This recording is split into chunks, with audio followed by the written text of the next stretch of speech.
Public speaking and presentation is a nightmare for majority of the people. The question is how to tackle it. Hi, I'm Farookh Sensei, and in this episode, you will discover a step-by-step proven plan which teaches you how to create powerful presentation and speeches even when you are running out of time. Step 1. Know your purpose.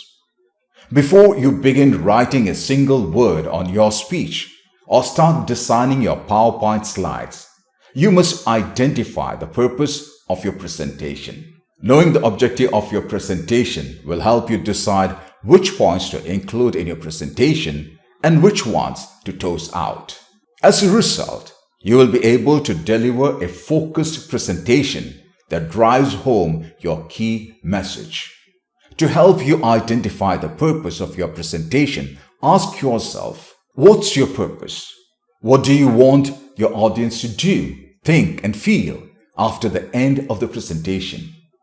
What information does the audience expect from you? Identifying the purpose of your presentation may sound like a very basic step, but it is crucial to the success of your presentation. Imagine you are attending a recruitment talk by an organization that you were hoping to work for.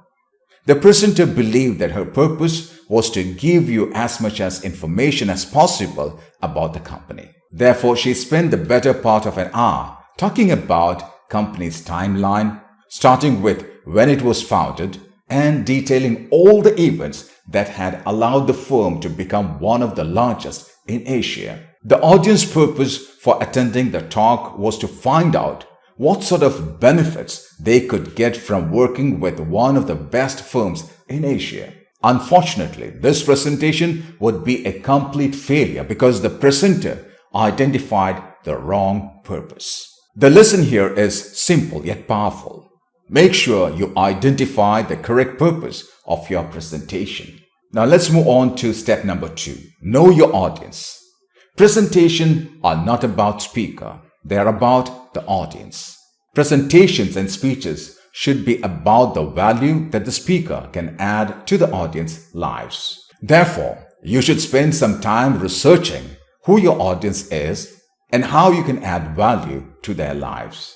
It is best to know who your audience are early on, because this information will help you decide which examples will be most relevant, how much time you should spend addressing each point, and what objections and questions you need to address in order to persuade your audience. If you already know most of the people who will be attending your presentation, then this step will most likely take only a couple of minutes. However, if you are invited to speak at a large conference, then this step may take a lot longer because you may need to send out a pre-event questionnaire to find out more information about your audience members. Here are a couple of questions that will help you find out important information about your audience. Number 1. Who will be your audience? Age, occupation, gender, education level, and so forth. Number 2. How many people will be attending your presentation? Number 3. What are they expecting from you? Number 4. How much knowledge do they have of the topic you are talking about? Number 5. If you are persuading them, what are the possible objections you will face? Number 6. If you are informing them, what difficulties will they have to understand you? Number 7. Can you interview any audience in order to include their stories and experience in your presentation? Now, let's move on to step number 3. Write your core message in less than 20 words. Once you have identified your purpose and gathered some information about your audience, you need to create your core message. Your core message is the most essential concept or idea in your speech. Which one concept or idea do you want your listeners to understand and remember? Or alternatively, what one single action do you want your listeners to take after they have heard your speech? To help you identify the core message of your speech, answer these questions. If your audience was to forget everything else that you said, what is that one single thing that you would want them to remember? If you are delivering an informative presentation, then what one piece of information do you want your audience to remember? If you are delivering a persuasive presentation, then what one point are you proving here? If you are delivering an inspirational or motivation speech, what action do you want your audience to take at the end?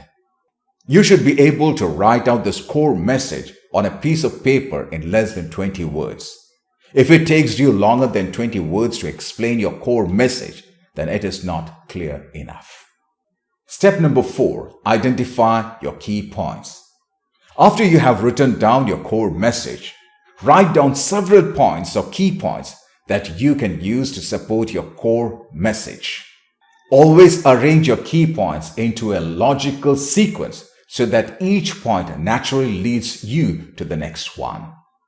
Step number 5, anchor your key points. After deciding on your key points, you need to tie them down with an anchor.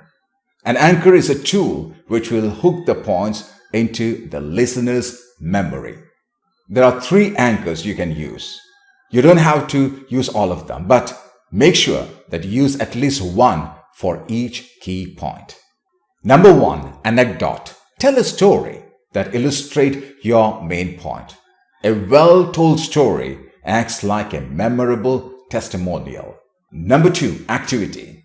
If you can create some sort of quick game or role-playing activity that will solidify your point, then be sure to include it. Just make sure that the purpose of the activity is clear to everyone. Number 3, analogy. Here's an example of an analogy from the book, The Mars and Venus Diet and Exercise Solution by John Gray. Think your body as an old-fashioned steam engine. You need to feed the fire with coal. When there is no coal available, the stoker slows down so that all the available fuel is not consumed. Likewise, your metabolism slows down for the rest of the day when you don't eat breakfast. In my case, I use a lot of anecdotes and analogies. Now, let's move on to step number 6. Create an attention-grabbing opening. The beginning of your presentation is one of the most important part of your presentation due to the primacy effect. If you do not get the attention of your audience within the first 30 seconds of your opening, they will mentally tune out of your presentation. Therefore, you should take your time to craft a powerful opening. Do not begin with, "Hello, I would like to talk about." This is a boring line that makes you seem like a dull presentation. Instead, dive straight away right into your presentation. Begin with a story. Stories are an effective way to start because they are interesting. You may also begin with a shocking statement or facts and figures. If you can surprise your people with a shocking statement or facts and figures that goes against conventional wisdom, then this will surprise your audience member and grab their attention. I normally use questioning. I use 2 questions, and most of my questions would start, how many of you believe, or how many of you agree, or how many of you think? Once again, repeat, how many of you believe, how many of you agree, or it could be how many of you think. It should be a yes/no question. It has to be very simple question so that you either get an yes answer or a no answer. If you are in a group in a live session, you may ask them to raise their hands. If you are online, you may ask them to click the button which raises the hands. So these are 3 techniques that we discussed here. Number 1, you may either start with a story, a short story, where you can get connected with your audience. Number 2, you can come up with a statement, a shocking statement or facts and figures. Number 3, it could be a question. The other technique would be to ask or to share a quote. That's also great. I hope you enjoyed this presentation. Thanks for watching. And if you are watching this episode on YouTube, Please do not forget to like, share, subscribe, and comment. By the way, if you want to become a professional speaker, trainer, coach, please do call the number that you see on the screen, or you may visit our website, farooksensei.com. Thank you.